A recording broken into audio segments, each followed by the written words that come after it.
البترول في مصر هيزيد بنسبة 9% في 24-25. احنا حاليا بننتج 580 ألف برميل يوميا. الزيادة دي معناها ان احنا هنوصل ل 637 ألف برميل يوميا. احنا بقى في السنة بنستهلك ايه؟ 12 مليون طن سولار و6.7 طن بنزين. يعني الزيادة دي هتقلل الاستيراد شوية وتقلل الضغط على الدولار. عظيم. الزيادة دي هتيجي منين؟ حقل شمال صفا التابع حاليا لشركة دراجون اويل الاماراتية، وده يعتبر اكبر اكتشاف نفطي في خليج السويس.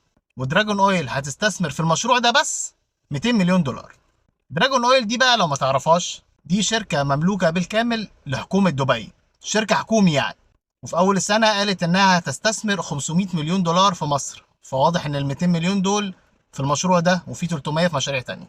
طب هي دراجون اويل دي دخلت مصر امتى، ولا اشتغلت ازاي، ولا ايه اللي حصل؟ دراجون اويل استحوذت على 100% من حقوق شركة بريتش بتروليوم الانجليزية في مصر في صفقة ب 850 مليون دولار. يعني من الاخر اخدوا مكان شركة بي بي الانجليزية في امتيازات وانتاج واكتشاف النفط في خليج السويس. فيا رب الزيادة في الانتاج دي تعمل فرق ونقدر نعمل تكرير كويس للبترول ده علشان نغطي احتياجاتنا او حتى جزء منها.